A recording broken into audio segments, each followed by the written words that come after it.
मैंने जो इंस्टाग्राम पे वीडियो बनाई थी उसमें बहुत सारे लोगों के क्वेश्चन है कि भाई कैसे यूके में अपने पेरेंट्स को हम बुला सकते हैं। तो उसके लिए आप डिटेल में सारे डॉक्यूमेंट्स बताओ, फर्स्ट प्रोसेस क्या होएगा वो बता दो।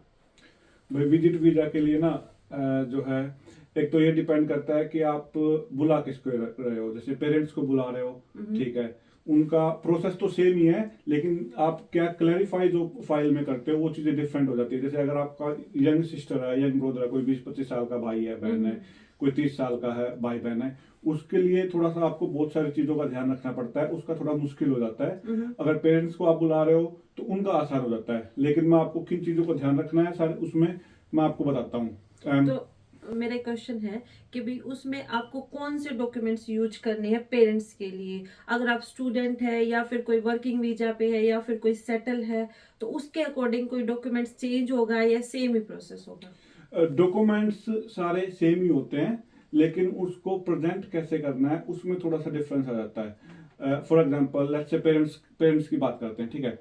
तो डॉक्यूमेंट्स आप जब फाइल तैयार करते हो तो आप 3 चीजों में उनको डिवाइड करो। मेन 3 चीजें हैं: अकोमोडेशन, फाइनेंस, रिलेशनशिप।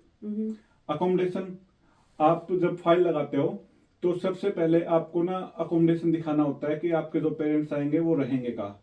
होटल में रहेंगे, होटल की बुकिंग करने की कोई जरूरत नहीं है आपको, ठीक है। अगर आपके पास अपना घर है या आप किराए पे रह रहे हो, किराए पे रह रहे हो, रेंट पे है, आप टेनेंसी एग्रीमेंट लगा दो। लेकिन आपको उसमें ये देखना पड़ेगा अप्रोप्रिएट अकोमोडेशन, ठीक है। मान लो आप एक रूम रेंट पे लेके रह रहे हो, पेरेंट्स को बुला रहे हो, भाई वहां आप कैसे रखोगे।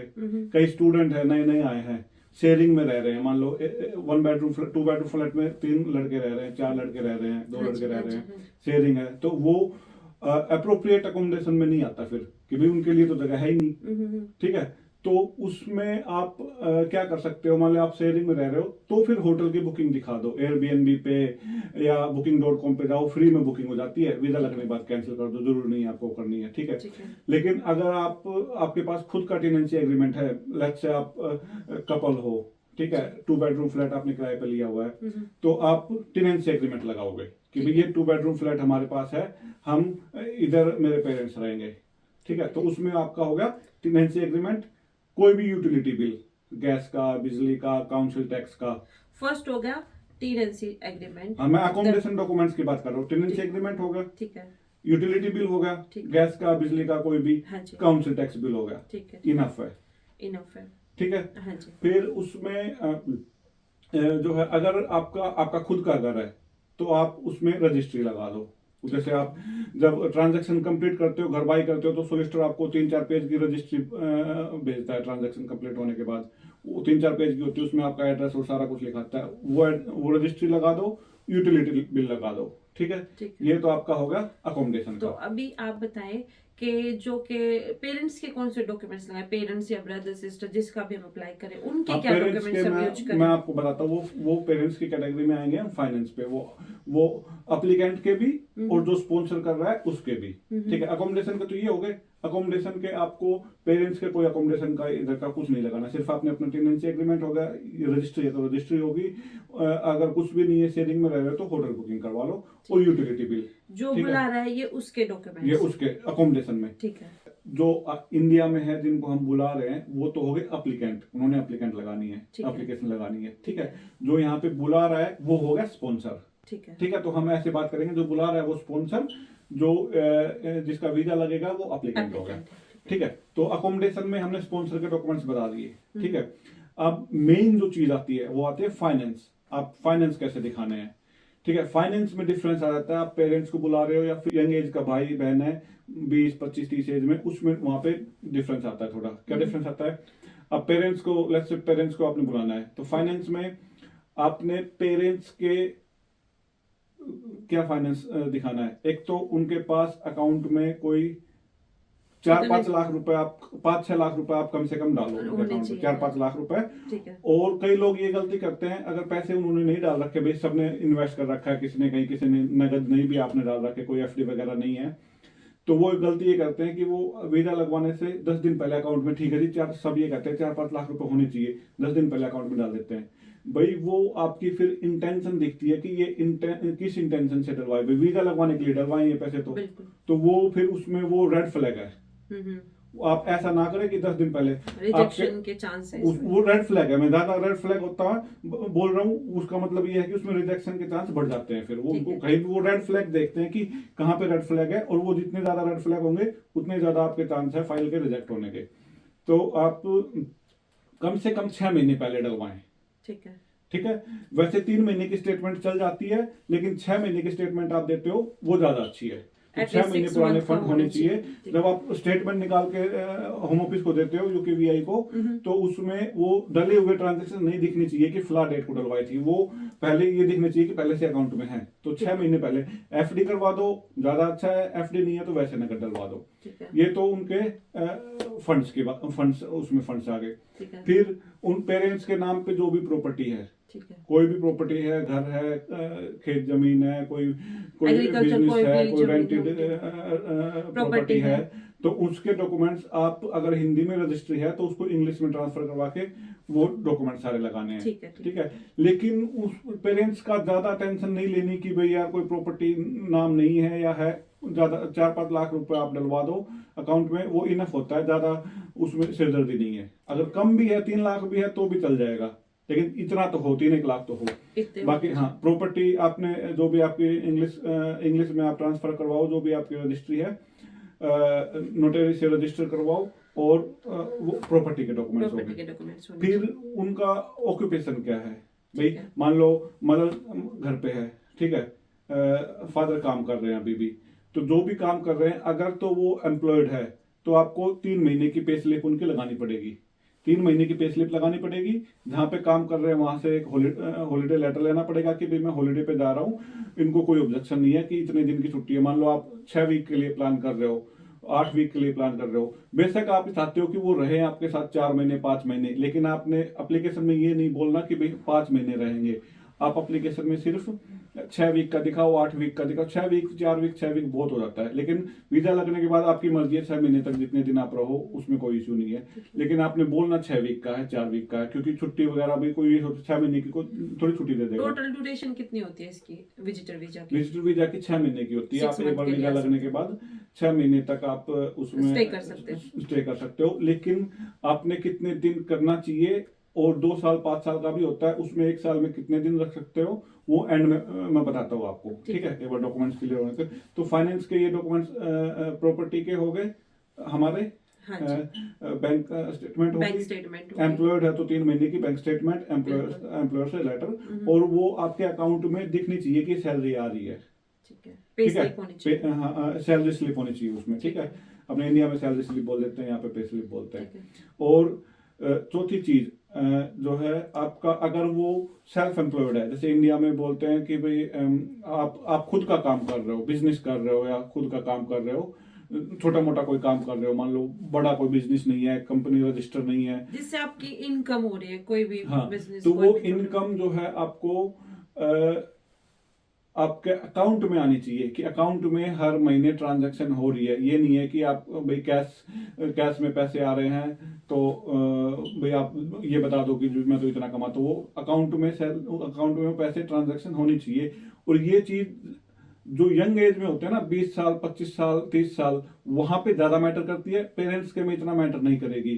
तो वो मैं आपको बताऊंगा दूसरे उसमें कैटेगरी में, जब हम यंग एज में आप किसी का वीजा लगवाते हो उसके बारे में, उसमें मैं ज्यादा डिटेल में बताऊंगा। तो पेरेंट्स का इतना बहुत है, आपने पे स्लिप लगा दी, सेल्फ एम्प्लॉयड है तो उनके अकाउंट स्टेटमेंट में दिखा दिया कि भाई ये इस बिजनेस से ये आ रहे हैं। और बिजनेस का रजिस्ट्रेशन होना जरूरी है। जो भी बिजनेस कर रहे हो कब रजिस्टर करवाया था, उसकी पिछले साल की आपको, अगर 2 साल की इनकम टैक्स रिटर्न है, 3 साल की है तो बहुत ही बढ़िया है, नहीं तो लास्ट ईयर जो रिसेंट लास्ट ईयर फिनिश हुआ है उसकी आपको रिटर्न दिखानी पड़ेगी। अगर बिजनेस नहीं है, काम नहीं कर, रिटायर हो चुके, कोई इशू नहीं है। आप रिटायरमेंट का जो भी प्रूफ है आपके पास, जो भी है, मान लो कोई गवर्नमेंट जॉब से रिटायर है, उसका दिखा दो भी रिटायर है। कुछ भी नहीं है तो भी कोई इशू नहीं है। मान लो रिटायरमेंट का भी नहीं है, कोई प्राइवेट जॉब करते थे या नहीं करते थे, पेरेंट्स का इतना इशू नहीं है। आप बस उनके अकाउंट में थोड़े से पैसे डाल दो जो मैंने बताए हैं, और आप उनके अपने अकोमोडेशन के यहाँ पे दिखाओ, पेरेंट्स का वीजा लग जाएगा। तीसरी चीज आती है, पहली अकोमोडेशन होगी, दूसरी चीज आपकी फाइनेंस होगी, तीसरी कैटेगरी है रिलेशन। ये बहुत जरूरी है पेरेंट्स के में।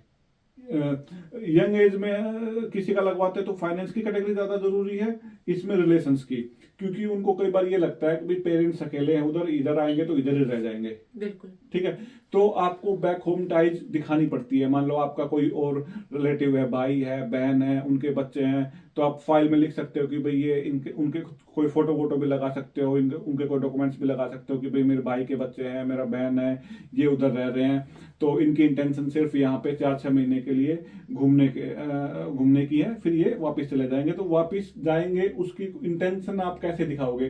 पीछे बैक होम रिलेशन दिखाओगे कुछ भी? बिल्कुल बिल्कुल। तो वो दिखाना जरूरी है कि भाई ये पीछे, कि उनको लगे कि ये वापस जाएंगे। ये वापस, ये नहीं कि भाई ये यहीं पे रह जाएंगे। तो वो ठीक है। आपको इंटेंशन दिखानी होती है। तो इंटेंशन कैसे दिखाओगे? इंटेंशन का कोई डॉक्यूमेंट तो होता नहीं। आप जितने ज्यादा डॉक्यूमेंट्स उनको सप्लाई कर सको, पीछे भाई के, आपका कोई भाई है, बहन है, बच्चे हैं, उनके आप डॉक्यूमेंट्स डाल दो, उनके 1-2 फोटो डाल दो कि भाई ये इधर रहते हैं। अगर उनका बिजनेस है तो बिजनेस दिखा दो, खेती बाड़ी का बिजनेस, खेती बाड़ी है तो भाई उनके डॉक्यूमेंट्स दिखा दो, भाई ये काम करते हैं। पीछे अगर आपका अपना घर बनाया हुआ है, घर के डॉक्यूमेंट्स आप लगा दो, तो उसमें पेरेंट्स के रिलेशनशिप में आपको ये होगा। ठीक है। अच्छा, अब फाइल, आपने जब फाइल वीजा अप्लाई करते हो तो उसमें आपको 500 या 1000 वर्ड की एक कैटेगरी होती है जिसमें आपको एक्सप्लेन करना होता है सारा कुछ। ठीक है। तो उसमें आप मोटा मोटा लिख दो, लेकिन अलग से कवर लेटर लगाओ। उस कवर लेटर को 3 पार्ट में डिवाइड करो, जो मैंने अभी बताया ना। अकोमोडेशन का एक पैराग्राफ बनाओ, उसमें लिखो कि भाई ये अपना नाम लिखो, अपना date of birth, passport number, कि भाई ये हमारा एड्रेस है, यहाँ पे आके ये इतने दिन के लिए रहेंगे। ठीक है। उसके बाद आप उनको एक कोई थोड़ा सा ब्रीफ सा दे दो कि भाई जैसे आप लंदन में रह रहे हो, भाई ये 3 दिन लंदन में घूमेंगे, फिर 3-4 दिन ये भाई स्कॉटलैंड में घूमेंगे, कोई बर्थडे पार्टी कोई है, बर्थडे कुछ पार्टी भी। है, कोई फंक्शन है। तो एक आपको एक ब्रीफ सी समरी बना के उसमें लगाना ज्यादा अच्छा है कि भाई ये इतने इतने दिन यहाँ घूमेंगे। कोई आपका कोई जानने पहचानने वाला है, कोई यार दोस्त है जो दूसरे शहर में रह रहा है, उनका एड्रेस डाल दो कि भाई 2 दिन के लिए वहां भी रुकेंगे। ठीक है। फिर दूसरा पैराग्राफ कवर लेटर में बनाओ फाइनेंस का। फाइनेंस अच्छे से एक्सप्लेन करो। फाइनेंस में आपको अपने डॉक्यूमेंट्स भी लगाने होते हैं। आप अपने में, जैसे जो भी आप जॉब कर रहे हो, अपनी पे स्लिप दो, 3 महीने की पे स्लिप दो। सेल्फ एम्प्लॉयड हो तो आप अपना इनकम टैक्स रिटर्न दो पिछले साल की, और अपने अकाउंट में भी आप 4-5 हजार पाउंड दिखाओ।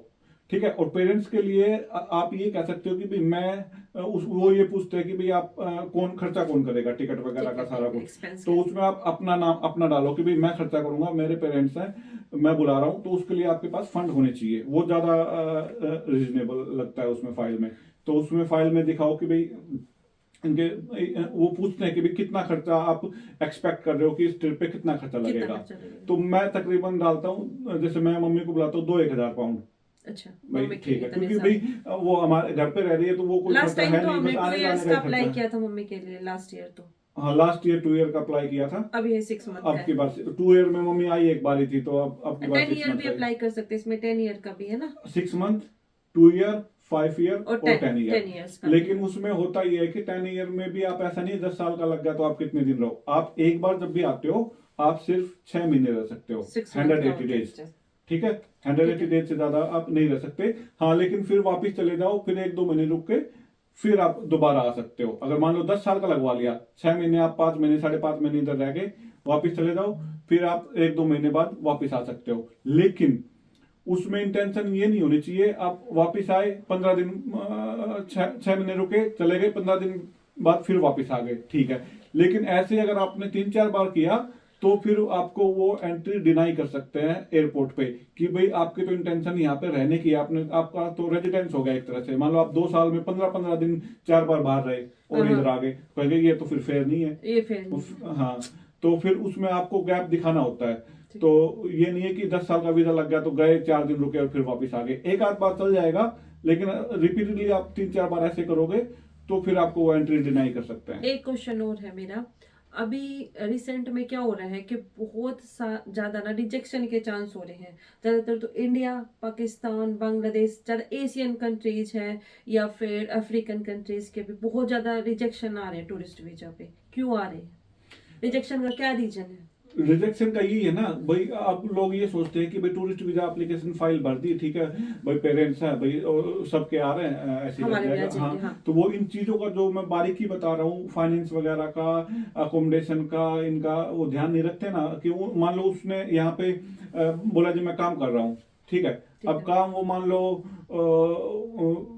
किस कोई छोटी सी कोई जॉब कर रहा है, ठीक है, ठीक है। तो उसने पे स्लिप मान लो पूरी पे स्लिप नहीं डाली, बैंक स्टेटमेंट नहीं डाली, बैंक स्टेटमेंट डालते हैं, बैंक स्टेटमेंट कंसिस्टेंसी नहीं है। हाँ मान लो एक वीक में मान लो आपकी सैलरी कुछ आ रही है, दूसरे वीक में कुछ आ रही है, बिल्कुल। 2 वीक उसमें पैसे नहीं आए, जो उधर से पेरेंट्स की जो स्टेटमेंट दिखाई थी उसमें 10 दिन पहले पैसे डलवा दिए, 6 महीने की स्टेटमेंट खाली है बिल्कुल, तो उसमें कंसिस्टेंसी ये होनी वाला चाहिए ना। रीजन है, हाँ, रिजेक्शन के दूसरा, बहुत ज्यादा चांस हाँ, है, हाँ। तो तीसरा ये होता है कि जैसे मान लो वो पीछे रिलेशनशिप स्टेब्लिश नहीं करते, जैसे मान लो एक पेरेंट्स मान लो फादर एक्सपायर हो गए, मम्मी का लगवाना है, मम्मी एक्सपायर हो गई, फादर का लगवाना है, पीछे बैक में कोई भी नहीं है रिलेशन, तो वो फिर उनको ये लगता है कि भाई कहीं वहां जाके ये इनके साथ रह ही नहीं रहा, रिटर्न बैक हाँ भाई वापस ना जाए, वो ना चीज जाए, होती है। ये वाला भी रीजन हो सकता है। क्वेश्चन और है जो कि बहुत सारे लोग पूछ रहे हैं कि भी यंग एज में अगर हमारा ब्रदर सिस्टर है तो हम उसको कैसे बुला सकते हैं विजिटर वीजा पे यूके।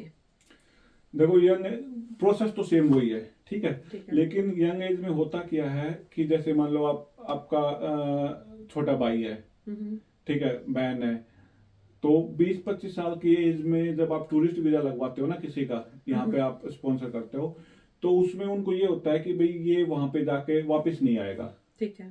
ठीक है, उनका सबसे बड़ा कंसर्न यही होता है कि भाई ये कभी वापस ना आए इधर, उधर ही ना रह जाए, इसलिए ज्यादा यंग एज में बच्चों के ज्यादा इसलिए रिजेक्शन होती है। तो उस चीज को कवर करने के लिए आपको किन चीजों का ध्यान रखना है, एक तो अकोमोडेशन का तो आपने वही डॉक्यूमेंट्स दिखाने हैं जो आपके पेरेंट्स वीजा में दिखाते हैं उसी तरह से, सेम सेम हाँ, प्रोसेस होगा। लेकिन फाइनेंस में उसमें आपको जैसे पेरेंट्स में तो हम ये दिखाते हैं हम कमा रहे हैं हम खर्चा करेंगे, ठीक है। लेकिन भाई बहन का यंग एज में आप बुला रहे हो तो उनका फाइनेंस वहां पे स्ट्रांग होना चाहिए। अगर उनका फाइनेंस स्ट्रांग नहीं भी है तो किन चीजों का आपको ध्यान रखना है ताकि वो फाइल सॉलिड लगे। उसमें कई कई लोग ये करते हैं कि भाई पढ़ रहा है, ठीक है। ठीक है, तो उसमें 2 महीने का वीजा लगवा दिया, भाई कोई स्टूडेंट है तो वो 2-3 महीने के लिए कैसे आएगा, बिल्कुल बिल्कुल। ठीक है, और उसका अपना कोई फाइनेंस दिखाते नहीं है अपना, हाँ, वो यहाँ कोई पे work नहीं कर दिखाते रहा, हैं, उसके यहाँ पास पे आप कोई- कितना भी पैसा कमा रहे हो, उधर आप जिसका वीजा एप्लीकेंट का लगवा रहे हो भाई बहन का, उनका फाइनेंस स्ट्रांग होना चाहिए, आपका नहीं, आपका मैटर नहीं करता उसमें, ठीक है, स्पॉन्सर का मैटर नहीं करता उसमें, एप्लीकेंट का मैटर करता है। उसमें आप मान लो जॉब कर रहे हो, ठीक है, तो कम से कम भाई 50-60 हजार, 70,000, 80,000 की जॉब, अगर 80,000 की नहीं भी 50,000, 40 तो मिनिमम है, 50-60 हजार की आपको इनकम दिखानी पड़ती है कि भाई ये काम कर रहा है, ठीक है, और उसको काम करते हुए 2 साल, 3 साल, 4 साल हो गए एक कंपनी में। ऐसा नहीं है कि आपने 2 महीने पहले कंपनी ज्वाइन की है, अभी स्टडी पूरी की है, या फिर कुछ नहीं कर रहे थे 2 महीने से कंपनी, कई लोग ऐसे पे स्लिप दिखा देते हैं कि भाई ठीक है इधर काम कर रही है, वो जो भी है, लेकिन उसमें जो भी दिखाना है आपको, उसको फेयर दिखाएं। आपको फेयर दिखाने के लिए आपको कम से कम ये 6 महीने की पे स्लिप उसकी दिखाए कि ये 6 महीने, और एक कंपनी में 2 साल से 3 साल से जितना ज्यादा वो काम कर रहा है उतना ज्यादा फाइल स्ट्रांग होती है। तो आप कंपनी से लेटर लगवा के दो कि भाई ये कब से काम कर रहा है, 6 महीने से 1 साल से कर रहा है, 2 साल से कर रहा है, 3 साल से कर रहा है, और एक कंपनी में जितने ज्यादा लंबे टाइम से काम कर रहा है उतना ज्यादा स्ट्रांग है। तो आपकी मान लो इनकम 50-60-70 हजार भी है, लेकिन अगर उस कंपनी में आप 2-3 साल से काम कर रहे हो तो वो ज्यादा अच्छी बात है वीजा के लिए। पे स्लिप 6 महीने की आप पे स्लिप दिखा दो, वैसे 3 महीने की भी है, लेकिन आप जेन्युइनली काम कर रहे हो कंपनी में तो 6 महीने की दिखाओ। दूसरा, जितनी भी पे आ रही है आपकी सैलरी में जितनी पे है उतने अकाउंट से मैच होनी चाहिए। कई बार क्या होता है कि हम ऊपर भी कई लोग काम करते हैं, जैसे मान लो हाँ, extra कैसे लैंड कर रहे हैं। 50-60 हजार की सैलरी आ रही है, ठीक है। जब बैंक स्टेटमेंट दिखाते हैं तो बैंक स्टेटमेंट में 10,000 कहीं से आ रहे हैं, 20,000 कहीं से आ रहे हैं, 40,000 कहीं से आ रहे हैं, 60,000 कहीं चले गए। आपको बैंक स्टेटमेंट की आप जितनी ज्यादा उसको एक्सप्लेन कर सकते हैं उतने ही ज्यादा आपके चांसेस है वीजा लगने के, और जितना आप इनकंसिस्टेंसी आप बैंक स्टेटमेंट में दिखाओगे उतने ही आपका रेड फ्लैग होता है, रिजेक्शन रिजेक्शन के चांसेस, चांसेस है। सबसे मेन चीज होती है कि आप रिजेक्शन के। कवर लेटर में क्या लिख रहे हो, मैं क्या करता हूं, और आपकी बैंक स्टेटमेंट क्या कह रही है, दोनों चीजें मैच होनी चाहिए। कई कवर लेटर में तो अपनी स्टोरी बना के लिख देते हैं, मैं ये करता हूँ, मैं वो करता हूँ, इतने पैसे कमाता हूँ, ये आ रहे हैं, आपने पे स्लिप भी दिखा दी और सारी चीजें दिखा दी, लेकिन बैंक स्टेटमेंट में आपके उल जजूल कोई खर्चे, अब आपके 50,000 मान लो आप पैसे कमा रहे हो, स्टेटमेंट में एंड ऑफ द मंथ आपका एक भी नहीं बचता, एक सारे भी नहीं। खर्चे हो गए। ठीक है, आपके ऊपर की कमाई कोई भी है, मान लो कुछ भी काम धंधा आप कैश में, इंडिया में बहुत करते हैं कि भाई कैश पैसा आ रहा है जा रहा है, कैश अकाउंट में भी डलवा रहे हो, लेकिन जो पैसा अकाउंट में डलवा रहे हो उसको आपको एक्सप्लेन करना पड़ेगा कि भाई ये महीने के तनख्वाह के अलावा, ये सैलरी के अलावा ये पैसे मेरे यहां से आते हैं, ये मेरा रीजन है। ठीक है, तो बैंक स्टेटमेंट अपनी इंप्रूव करो, वीजा लगवाने से पहले 6 महीने पहले तैयारी करो, और वो 6 महीने सिर्फ आप सैलरी आ रही है, अगर कोई काम एक्सप्लेन नहीं कर सकते, उसका कोई रजिस्ट्रेशन नहीं है, कुछ भी नहीं है, तो उस वो पैसे बैंक में आप ना डलवाओ, बैंक में सिर्फ सैलरी आने दो। ठीक है, और सैलरी हिसाब से खर्चा करो। भाई आपने पेट्रोल डलवाते हो, किराया देते हो, कोई भी करते हो, मान लो दिल्ली गुड़गांव शहर में रहते हो आप, बॉम्बे में कहीं भी, तो वो आप अपने अकाउंट से दो, आपका जो भी खर्चा अकाउंट से दो, तो ताकि आपकी कंसिस्टेंसी दिखे, भाई इतने पैसे इसके अकाउंट में आते हैं, इतना खर्चा हो रहा है। ऐसे नहीं कि कोई एक ट्रांजैक्शन बड़ी आ गई, 5 लाख रुपए डल गए, ठीक है, बाकी ट्रांजैक्शन छोटी छोटी हैं, तो भी वो पैसे कहाँ से आए, वो वो ना, आपको एक्सप्लेन करना पड़ेगा। तो 6 महीने पहले तैयारी करो और अपनी स्टेटमेंट को इम्प्रूव करो, सबसे मेन चीज ये है। ये तो हो गया कि जो कोई जॉब कर रहा है उसकी पे स्लिप के बारे में। हाँ। अगर कोई अपना बिजनेस कर रहा है इंडिया में, उसका कोई भी छोटा मोटा बिजनेस है, तो वो अपनी पे स्लिप कैसे शो करवाए? देखो, बिजनेस कोई बिजनेस कर रहा है तो उसकी तो पे स्लिप होंगी नहीं, भी उसका अपना काम है, तो उसमें थोड़ा सा ज्यादा कॉम्प्लेक्स हो जाता है इशू। अगर आप जॉब कर रहे हो ना तो ज्यादा आसान है, क्योंकि आपकी दिख रही कंसिस्टेंसी कि भाई हर महीने इतने पैसे आ रहे हैं। अब बिजनेस का तो भाई पता नहीं ना, बिजनेस चल रहा है नहीं चल रहा है, नहीं कितना चल चल रहा है, क्या चल रहा है, जेन्युइन है नहीं है, कोई ऐसे दिखा रहा है। तो बिजनेस में आपको ध्यान रखना पड़ेगा, जो भी आप बिजनेस दिखा रहे हो कि भाई मैं ये काम करता हूँ, तो उसके जो है, जो आपके पैसे आते हैं अकाउंट में, वो कंसिस्टेंट होने चाहिए। ठीक है। ठीक है ना, कि भाई ये आपके भाई आप फॉर एग्जांपल आप दिखा रहे हो कि भाई मेरी साल की, क्योंकि बिजनेस में आप साल की इनकम दिखाओगे, साल की बिल्कुल। 5 लाख की इनकम है। हाँ, हाँ, ठीक है, तो 5 लाख की इनकम है, जैसे अब आईटीआर, कई लोग क्या करते हैं, आईटीआर भर देते हैं, इनकम टैक्स रिटर्न भर दी, 5 लाख की इनकम है, दिखा दी भाई मेरी 5 लाख की है, 10 लाख की है, 15 लाख की है, जो भी आपने टैक्स भर दिया। आप सोचते हो ठीक है टैक्स भर दिया, जेन्युइन होगी, भाई गवर्नमेंट ने तो टैक्स ले लिया आपने जितना बताया, ठीक है, आपकी कम इनकम है तो उनको तो कोई इशू नहीं है। लेकिन जब आप वीजा फाइल अप्लाई करते हो तो सिर्फ इनकम टैक्स भरना और आईटीआर दिखाना इनफ नहीं है। जो आईटीआर आपने जितने पैसे का दिखाई है, ठीक है, भाई मेरा इतना खर्चा था, मेरा इतनी इनकम थी, वो आपके बैंक अकाउंट से वो भी मैच होनी चाहिए। कईयों ने इनकम तो दिखा दी 10 लाख की, अकाउंट में तो उसके साल में 1.5 लाख रुपया भी नहीं आया, तो फिर अकाउंट से तो मैच नहीं हुई ना। तो आप मान लो जो भी काम दिखा रहे हो तो उसकी महीने की ट्रांजैक्शन होनी चाहिए कि भाई ये बिजनेस की ट्रांजैक्शन है, वो खर्चा भी उधर से दिख रहा है और इनकम भी दिख रही है, आउटगोइंग भी दिख रही है, और फिर उसमें दिखता है कि हाँ भाई ऐसे ऐसे हर महीने इसमें पैसे बचते जा रहे हैं। तो वो चीज स्टेटमेंट आपको बनानी पड़ेगी बिजनेस के लिए। तो उसमें आपको स्टेटमेंट बनाओ, आप 6 महीने पहले 6 महीने की स्टेटमेंट लगाओ, और आपके बिजनेस रजिस्टर्ड होना चाहिए।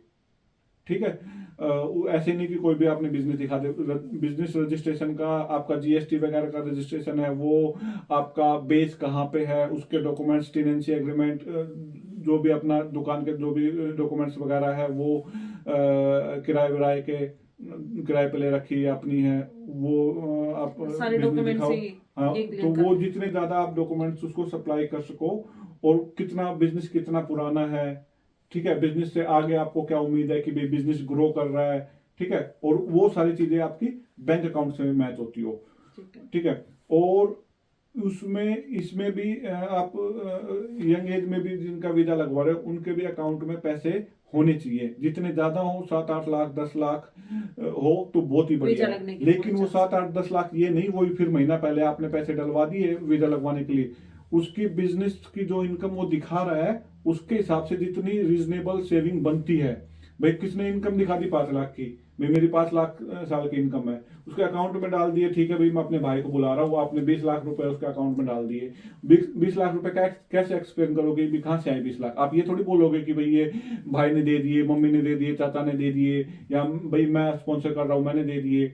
नहीं, उसकी खुद की इनकम के जस्टिफाई होने चाहिए कि भाई ये पैसे यहाँ से आए हैं। ये सबसे बड़ा रेड फ्लैग है, सबसे बड़ा रीजन यही है वीजा रिजेक्ट होने का। एक क्वेश्चन और है, कोई सिंगल आना चाह रहा है या फिर कपल है या फिर उनके साथ फुल फैमिली है, चिल्ड्रन है, उनके चाइल्ड उनके साथ आना चाहते हैं, तो उनका क्या प्रोसेस रहेगा? क्या सेम प्रोसेस है? प्रोसेस सबका सेम ही है, लेकिन उसमें सिंगल, एक तो यंग एज होगी, मान लो 20-25 साल का उम्र है, वो सिंगल भी है, तो उसमें और ज्यादा चांस कम होते हैं वीजा लगने के। अगर तो मान लो 1-1.5 लाख रुपए कमा रहा है तो Then ठीक है वो- भाई, फाइनेंस स्ट्रॉन्ग है, कोई इशू नहीं है, लेकिन उसकी इनकम कम है और वो सिंगल भी है और यंग भी है, तो उनको ये लगता है कि भाई ये फिर तो यहाँ पे ज्यादा रह जाएगा, ठीक है, तो उसका फिर फाइनेंस और ज्यादा स्ट्रॉन्ग करना पड़ेगा।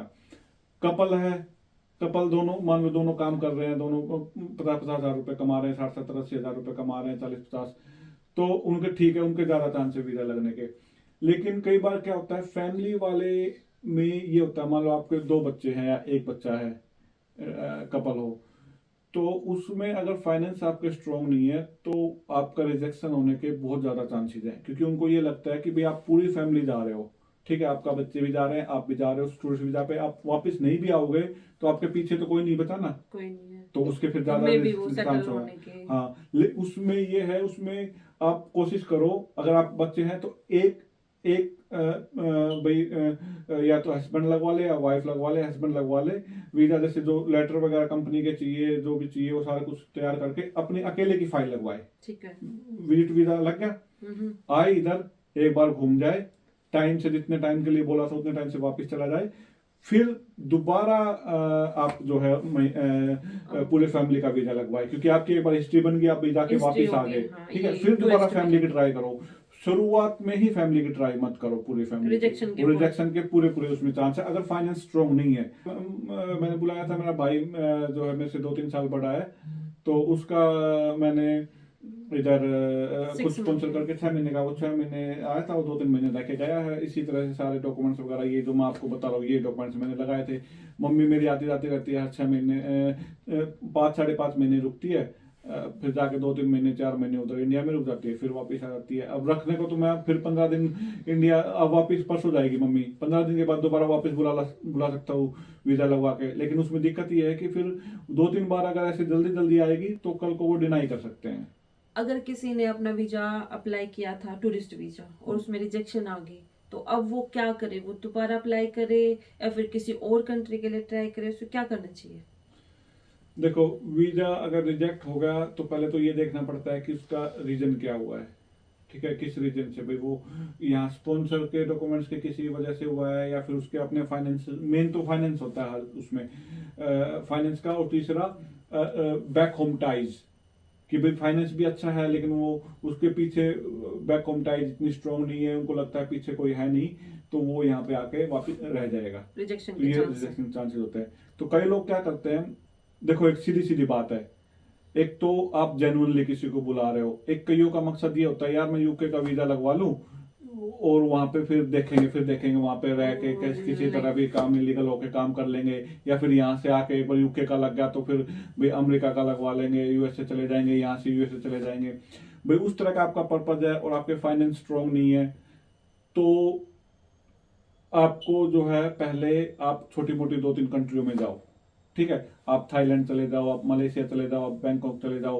उन 3-4 कंट्री का इकट्ठा लग जाता है, 1.5-2 लाख रुपए में आप 3-4 कंट्री विजिट कर सकते हो। दुबई चले जाओ, 10-15 days हाँ का दुबई चले जाओ, लेकिन वो ये नहीं कि आप 15 दिन में सारी कंट्री इकट्ठी, दुबई भी चले गए, फिर 4 दिन बाद वो चल, एक जेन्युइन दिखनी चाहिए कि भाई आप घूम रहे हो, ठीक है, मलेशिया थाईलैंड चले गए 4 दिन के लिए, फिर 6 महीने रुक के फिर आप मान लो दुबई चले गए या फिर हांगकांग चले गए, चाइना चले गए, 2-3 कंट्रियां बाद में, ये नहीं कि इकट्ठी, भाई ठीक है किसी ने वीडियो पे बताया था, जैसे लोग बहुत सारे वीडियो देख देख के और सारी कंट्रियां इकट्ठे घूम लेते हैं, भाई तू घूम ही रहा है, काम भी कर रहा है कुछ, ये चीज दिखनी चाहिए ना उसमें बाद में।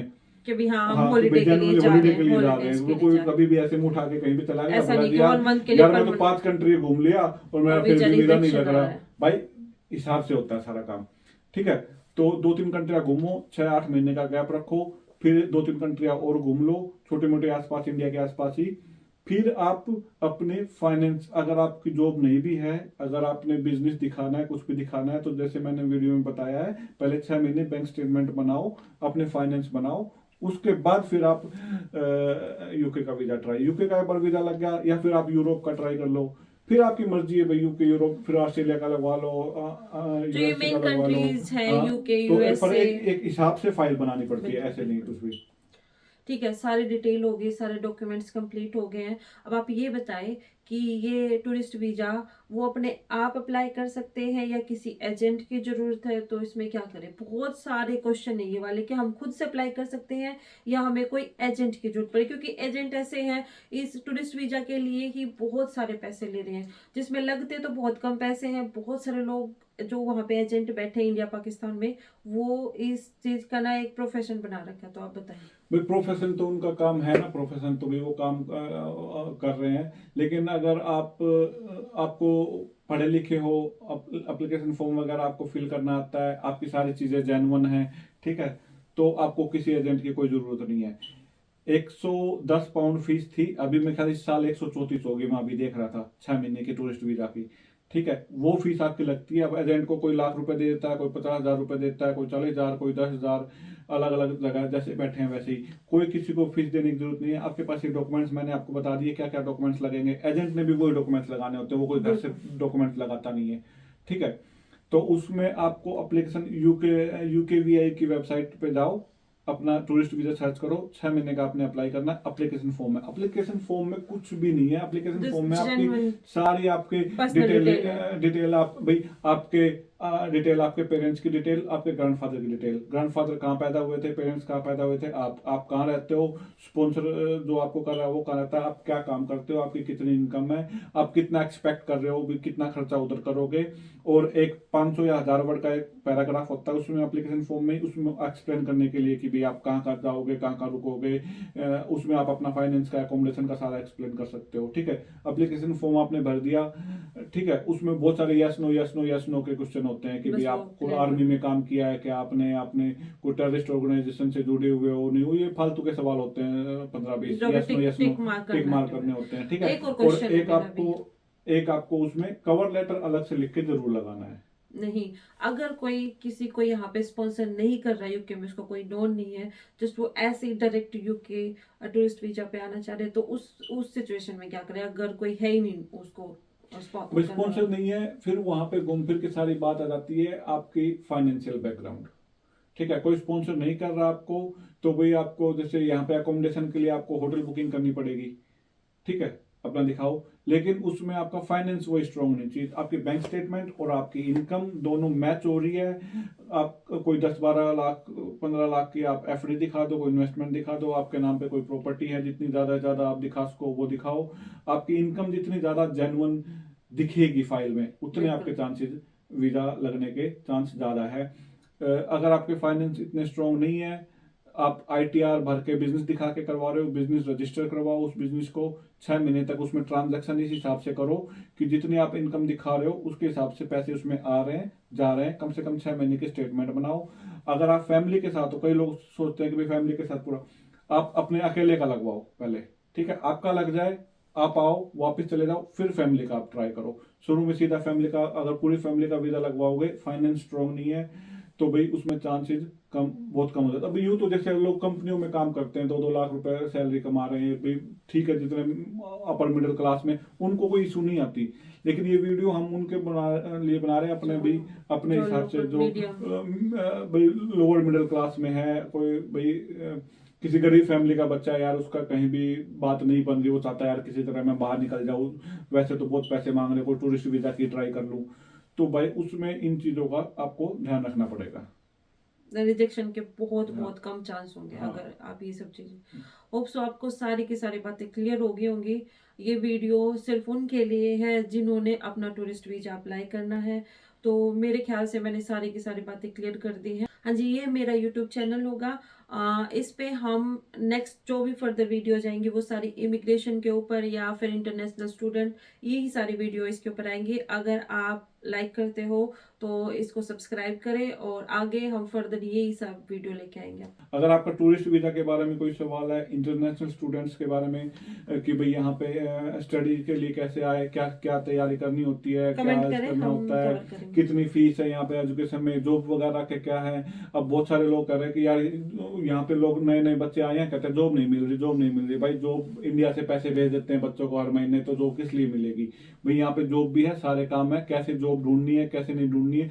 मैं गारंटी देता हूँ आपका वीजा लग गया यूके का, आपको मैं ऐसे ऐसे तरीके बताऊंगा, आप 30 दिन में यहाँ पे 30 दिन में आपके पास जॉब होगी, ठीक है। लेकिन वो करने वाला ढूंढने वाला होना चाहिए। तो इस चैनल पे हम आपको वो सारी चीजें बताएंगे। तो अगर आप प्लीज यूके आना चाहते हो या फिर यूके में हो, आपको लेटेस्ट अपडेट चाहिए, सारी जानकारी चाहिए, तो इस चैनल को आप सब्सक्राइब जरूर करें। और इस वीडियो, ये हमारा पहला वीडियो है, इसको लाइक जरूर करें। Thank you. आपसे अगले वीडियो में मिलेंगे। शुक्रिया।